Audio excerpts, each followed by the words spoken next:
Hello everyone, स्वागत है आपका एमएस क्लासेस में। तो आज हम लोग बायोलॉजी का जो जैव प्रक्रम का चैप्टर अर्थात मानव पोषण का जो डाइजेस्टिव सिस्टम चल रहा था उसका आज हम लोग प्रयास करेंगे कि उस लेक्चर को आज और चैप्टर को समाप्त कर दें। आज हम लोग चैप्टर के बारे में पूर्ण जानकारी लेते हुए इस चैप्टर को समाप्त कर दें। यदि आप लोगों को इस चैप्टर के बारे में कोई दिक्कत हो तो आप लोग कमेंट बॉक्स में और आपके डिस्क्रिप्शन बॉक्स में पहला लिंक जो है वो व्हाट्सएप लिंक है, उस पर क्लिक करते ही आप व्हाट्सएप पे ज्वाइन हो जाएंगे और आप अपने डाउट को व्हाट्सएप ग्रुप में भेज सकते हैं। तो आज हम बात करते हैं कि लेक्चर के इस जितने भी लेक्चर जैव प्रक्रम अर्थात पोषण के बारे में गए हैं और पाचन तंत्र के बारे में, उसमें यदि कोई समस्या हो तो आप लोग ज़रूर बताइए। और यदि इसका वन शॉट का ज़रूरत हो तो आप लोग कमेंट बॉक्स में ज़रूर लिखिएगा, उसका हम लोग वन शॉट बना देंगे। तो हमने अमाशय तक बात कर लिया था। आज यकृत और अग्नाशय होते हुए छोटी आंत, बड़ी आंत, गुदनाल दोनों पूरा चैप्टर समाप्त हो जाएगा। तो यकृत के बारे में थोड़ा सा बात कर लेते हैं, उसके बाद हम लोग आगे चलते हैं। यकृत थोड़ी बहुत जानकारी हम लोग के पास है यकृत के बारे में कि इसमें पित्ताशय होता है, अन्य सभी प्रक्रियाएं होती हैं।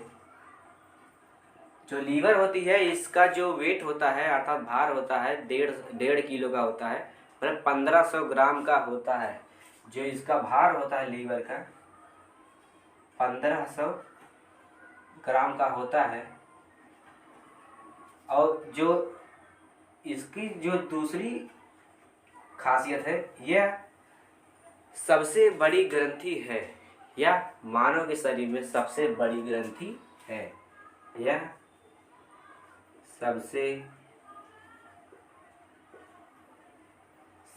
बड़ी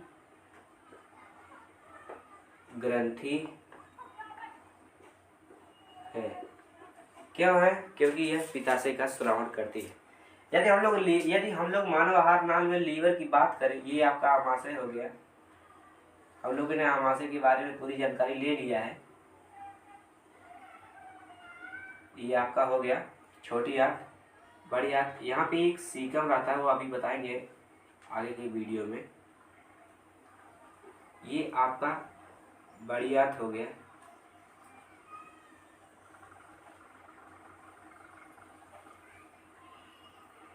पाचन की इस भूमिका में बड़ी आंत की भी भूमिका होती है।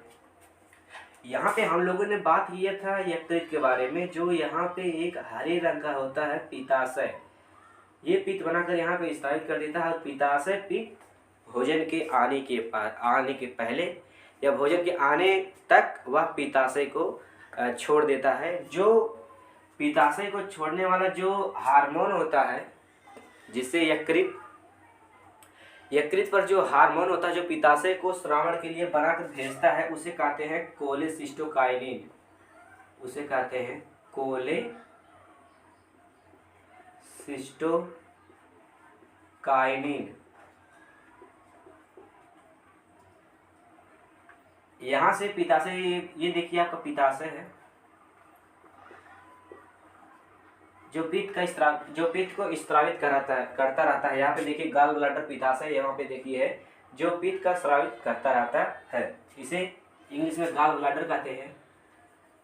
गॉल ब्लैडर,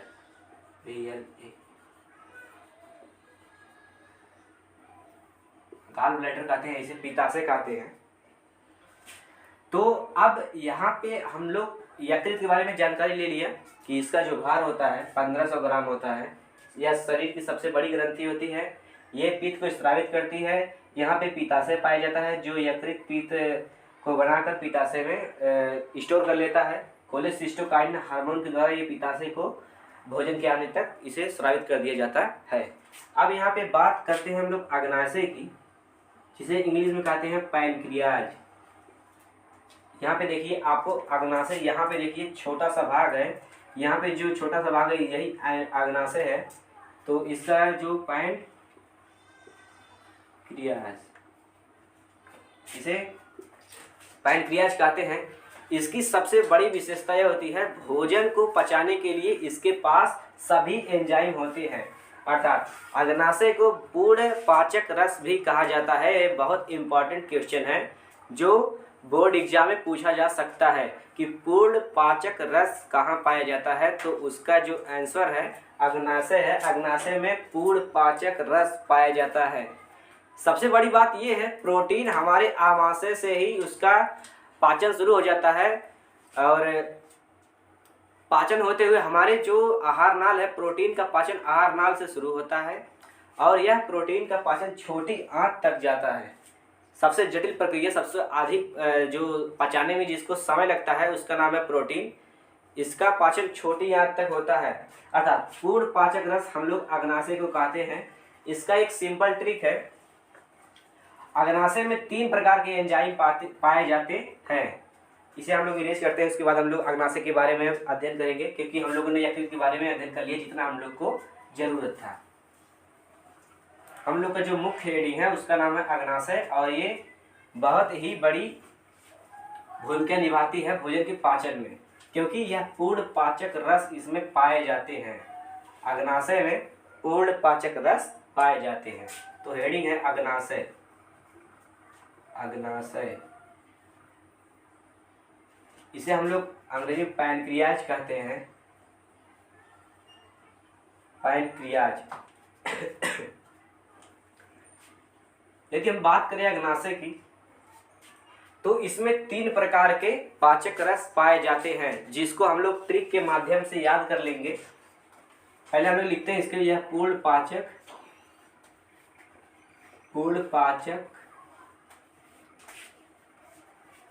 रस पाया जाता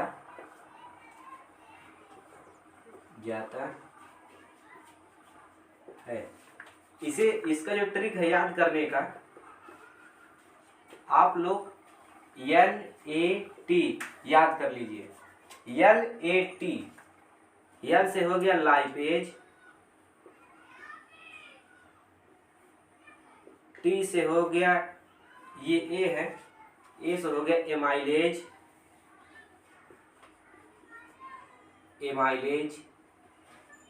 और जो लास्ट है T से होता है ट्रिप्सिन।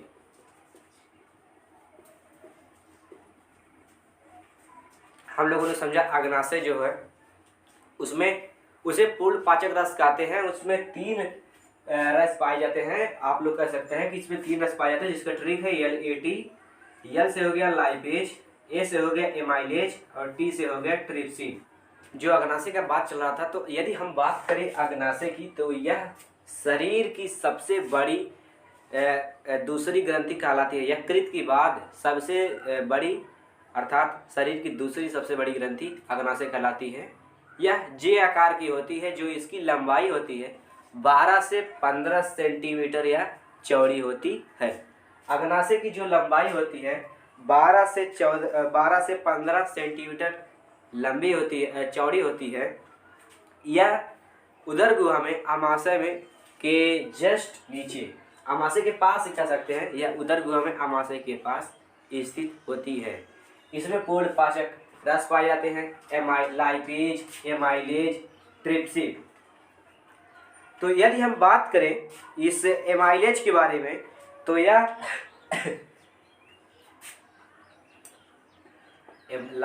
Lipase, amylase, trypsin. जो एमाइलेज होता है, यह जो आपका एमाइलेज की बात कर रहे हैं, सॉरी, हमें लाइपेज के बारे में अध्ययन करना है। जो लाइपेज होता है, लाइपेज यह वसा का पाचन करता है, वसा का पाचन करता है। आपका अग्नाशय जो है यहीं पे स्थित है। इसके बाद छोटी आंत, बड़ी आंत के बारे में हम लोग अध्ययन करेंगे, और छोटी आंत, बड़ी आंत के बारे में आप लोग विशेष तरीके से जानेंगे कि ये क्रिया कैसे करती है, मानव का जो आहार नाल है वह कैसे कार्य करता है। आप लोग इसके बारे में आसानी से अध्ययन कर रहे हैं। एमाइलेज जो होता है, ये कार्बोहाइड्रेट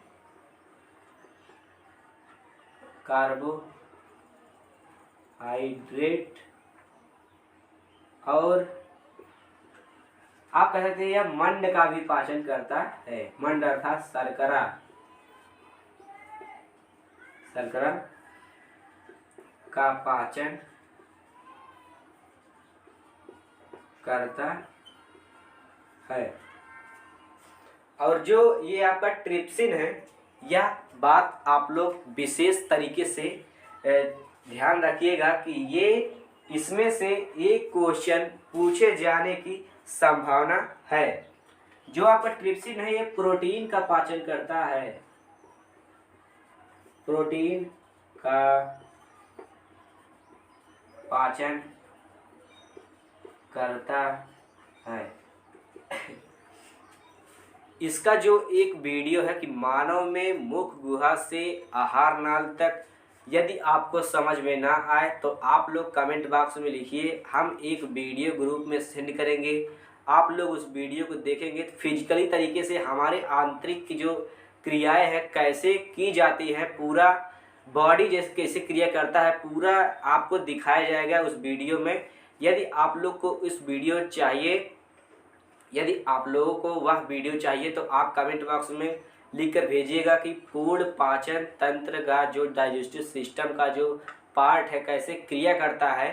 यदि आप शरीर के अंदर, जैसे मानव का शरीर है, इसके फिजिकली तरीके से आप देखना चाहते हैं ये सब वर्क करेंगे, तो आप लोग वीडियो में वीडियो के नीचे कमेंट बॉक्स में आप लोग लिखिए कि वह वीडियो हमें चाहिए, या तो हम कमेंट बॉक्स में आप लोग के वीडियो का लिंक जो है शेयर कर देंगे, या आप लोग ग्रुप में लिख के भेजिएगा कि वह पाचन तंत्र वाला वीडियो हमको देखना है, तो हम वीडियो उसमें भी ग्रुप में भी शेयर कर देंगे। आप लोग देख लीजिएगा कि आमाशय कैसे क्रिया करते हैं, पूरा वो अपना कार्य करते रहेंगे, आप लोगों के पास ये वीडियो पहुंच जाएगा। अग्नाशय गुनाशय उसमें सब कुछ दर्शाया गया है और वो अपने क्रिया कर रहे हैं, वो वीडियो है कैसे मनुष्य का शरीर कार्य करता है, उसमें सब कुछ दिखाया गया है।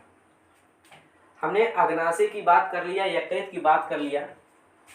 अब हम लोग बात करेंगे छोटी आंत और बड़ी आंत को की बात करेंगे, और उसके बाद हम लोग इस लेक्चर को समाप्त कर देंगे और इस अध्याय को इसी के साथ हम लोग समाप्त कर देंगे। तो चलिए अब हम लोग चलते हैं छोटी आंत की तरफ। स्मॉल इंटेस्टाइन उसे अंग्रेजी में कहते हैं। इरेज करके अब अगले टॉपिक अर्थात छोटी आंत की तरफ चलते हैं। आप लोग उस वीडियो को जरूर देखिएगा, उस वीडियो में कैसे सभी अंग कैसे कार्य करते हैं उसमें दर्शाया गया है, आपको अच्छे से समझ में आएगा। यदि आप लोग की अनुमति रहेगी तो इस वीडियो को हम ग्रुप में शेयर कर देंगे। कब? जब आप लोग वीडियो के नीचे कमेंट बॉक्स में लिखिएगा, उसके बाद ग्रुप में भी लिखिएगा। यदि आप लोग ग्रुप में ज्वाइन नहीं हुए हैं तो इस वीडियो के जो डिस्क्रिप्शन बॉक्स है उसमें पहला ऑप्शन है ज्वाइन व्हाट्सएप ग्रुप, उसके नीचे लिंक दिया गया है, आप लोग उस पर क्लिक करते ही ग्रुप में आ जाएंगे, ज्वाइन ग्रुप कर देंगे तो आप लोग ग्रुप में ऐड हो जाएंगे।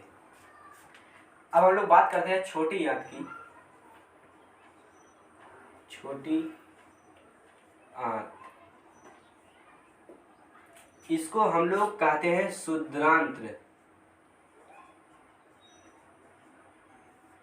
यहाँ पे देखिए छोटी आंत लिखा है, यहाँ पे देखिए इलियम इसका पार्ट हो गया, ड्यूडेनम इसका पार्ट हो गया। यहाँ पे छोटी आंत शायद नहीं दर्शाया गया है, लेकिन इसे क्षुद्रांत भी कहते हैं और बड़ी आंत को बृहद्रांत कहते हैं। ये आप लोग ध्यान में रखे रहिएगा, क्योंकि कभी कभी पूछ लेता है कि क्षुद्रांत क्या होता है, इसमें नहीं दर्शाया गया है। यहाँ देखिए क्षुद्रांत यहाँ पर देखिए लिखा गया है, इसके पार्ट के बारे में लिखा गया है। देखिए जेजुनम है, इलियम है, देखिए ये अपेंडिक्स है। इसको बारे में हम बताएंगे कि अपेंडिक्स क्या होता है, कैसे होता है, इस मानव शरीर में अपेंडिक्स का क्या कार्य है उसको बताया जाएगा। आप लोग इतना ध्यान रखिए, देखिए इसे क्षुद्रांत्र भी कहते हैं छोटी आंत को, और कंफ्यूज कर सकता है आपको एग्जाम में, तो आप लोग ध्यान रखिएगा कि इसे क्षुद्रांत भी कहते हैं। और इसका जो अंग्रेजी मीनिंग है स्मॉल इंटेस्टाइन, स्मॉल, यहाँ पे देखिए आपको स्मॉल इंटेस्टाइन देखिए लिखने को यहाँ पे लिखा गया है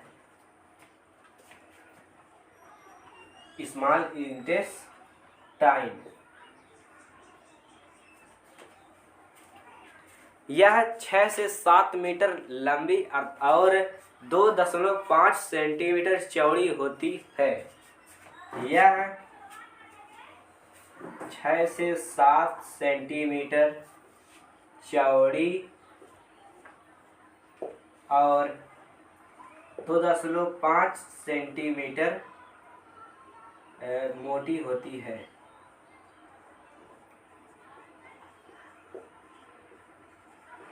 बहुत इम्पॉर्टेंट बात है, ये एग्जाम में पूछा ही जाता है कि छोटी आंत की लंबाई कितनी होती है, छोटी आंत की चौड़ाई कितनी होती है।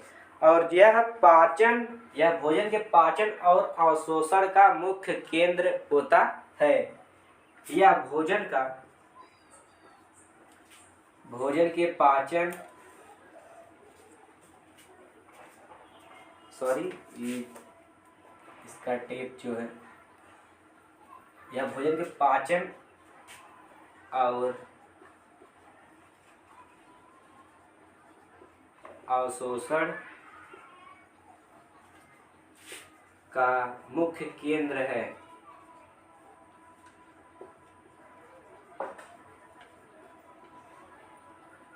यह कुंडलित नलिका की तरह होती है, क्योंकि देखिए यहाँ पे कुंडलित अर्थात एक दूसरे एक के ऊपर एक अर्थात कुंडलित नलिका की तरह, यह कुंडलित नलिका की तरह होती है, या आप लिख सकते हैं यह कुंडलित होती है। कुंडलित का अर्थ है घुमावदार, मतलब एक के ऊपर एक होती है। ये देखिए इसका पहला, दूसरा, तीसरा, चौथा। हमने छोटी आंत के बारे में चार जानकारी अर्जित कर लिया। क्या क्या? यह 6 से 7 सेंटीमीटर चौड़ी होती है। चौड़ी नहीं, इसकी लंबाई जो होती है, लंबाई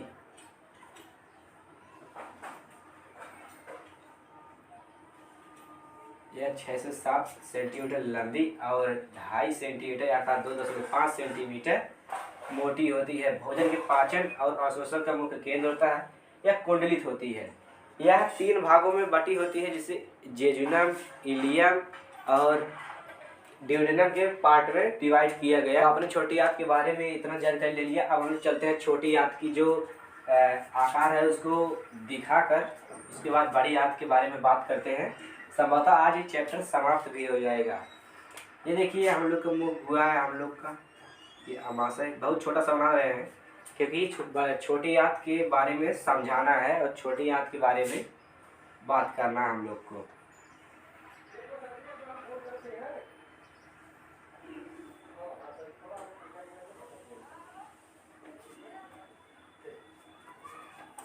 ये देखिए 3 भागों में डिवाइड होती है। जो छोटी आंत हम लोग की वह 3 भागों में डिवाइड होती है।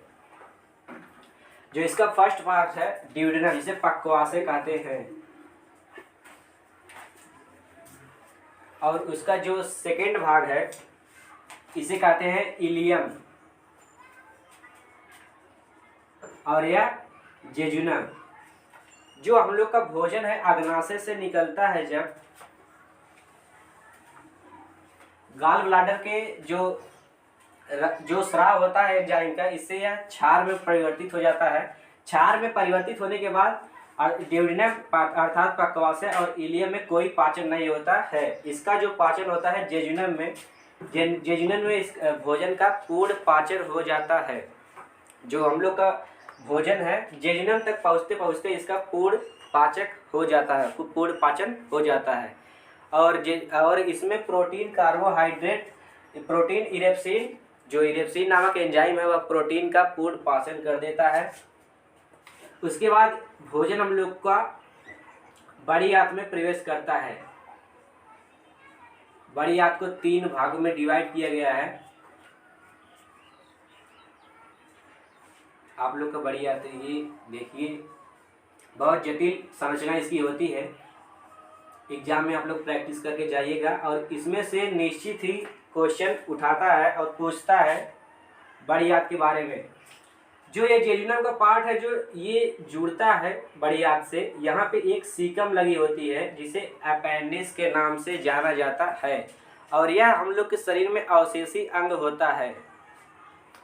अपेंडिक्स जो होता है यह एक अवशेषी अंग होता है। इसका प्रयोग सर्वाहारी जीवों में होता है, जो सेलुलोज का पाचन करने के लिए अपेंडिक्स की जो प्रक्रिया है वह जारी होती है। सेलुलोज के पाचन के लिए मानव के द्वारा घास फूस बहुत कम खाया जाता है, इसलिए सेलुलोज कोई वहाँ पे कार्य नहीं होता है। यह शाकाहारी जीवों में इसका बहुत ही उपयोग होता है। जैसे सेलुलोज के पचाने में जो है अपेंडिक्स का बहुत बड़ी भूमिका होती है। ये अपेंडिक्स जो हम लोग खाते हैं जैसे नींबू संतरा, उसका जो बीज होता है, यदि हम लोग उसे खा ले तो यह अपेंडिक्स में आके रह जाता है और वह यदि सड़ जाता है तो यहाँ पे जब ये सड़ जाता है तो उसी व्यक्ति को अपेंडिक्स नामक बीमारी हो जाती है, जिससे इस अपेंडिक्स को काट कर निकाल दिया जाता है। यदि बीज उसमें पहुँच कर सड़ जाता है, यदि वह नष्ट होने लगता है तो इस अपेंडिक्स को काट कर निकाल दिया जाता है, जिससे उसे इस अपेंडिक्स नामक बीमारी का जो इलाज है उसे संपूर्ण तरीके से कर दिया जाता है। बड़ी आंत में भोजन का पाचन नहीं होता है, इसमें सिर्फ जल पाया जाता है। जो अवशेषी पदार्थ है उसको वो नर्म बनाए रखते हैं और बड़ी आंत में कोई पाचन नहीं होता है। यह इस द्वार से भोजन का जो अवशेषी पदार्थ है उसे बहिष्कृत कर दिया जाता है। जो इसका लास्ट भाग है उसे एनस कहते हैं, गुदा के रास्ते ये जो हम लोग का अवशेषी पदार्थ है अपेंडिक्स से यदि यह क्रिया नहीं करता क्योंकि यह निष्क्रिय रहता है और इससे अवशेषी पदार्थ का बहिक्षेपण कर दिया जाता है, इसी गुदा के द्वारा इसका निष्कासन कर दिया जाता है। तो दोस्तों ये हम लोग का संपूर्ण डाइजेस्टिव सिस्टम का जो पार्ट था आज वो खत्म होता है और हम लोग नेक्स्ट वीडियो में अब श्वसन न्यू अर्थात न्यू चैप्टर की रिस्पायरेशन की शुरुआत करेंगे। उसमें समझेंगे कि रिस्पायरेशन किस प्रकार से हम लोग के मानव जीवन में उपयोगी है, क्या प्रक्रिया है। यदि आपको पाचन में कहीं कोई भी दिक्कत हो तो आप लोग कमेंट बॉक्स में बताइएगा और हम लोग का जो ग्रुप का लिंक है वो नीचे डिस्क्रिप्शन बॉक्स में दिया गया है। आप लिंक पर क्लिक करते ही ग्रुप में ऐड हो जाएंगे और अपने डाउट का उस पर शेयर कर दीजिएगा। हम लोग उसका जो सल्यूशन है उसे भेजते रहेंगे। तो दोस्तों डाइजेस्टिव सिस्टम का जो पार्ट है समाप्त हो गया। जो इसका पिक्चर है इसका PDF डाल दिया जाएगा ग्रुप में। तो मिलते हैं नेक्स्ट वीडियो में रिस्पायरेशन अर्थात न्यू टॉपिक और न्यू चैप्टर के साथ। तब तक लिए जय हिंद जय।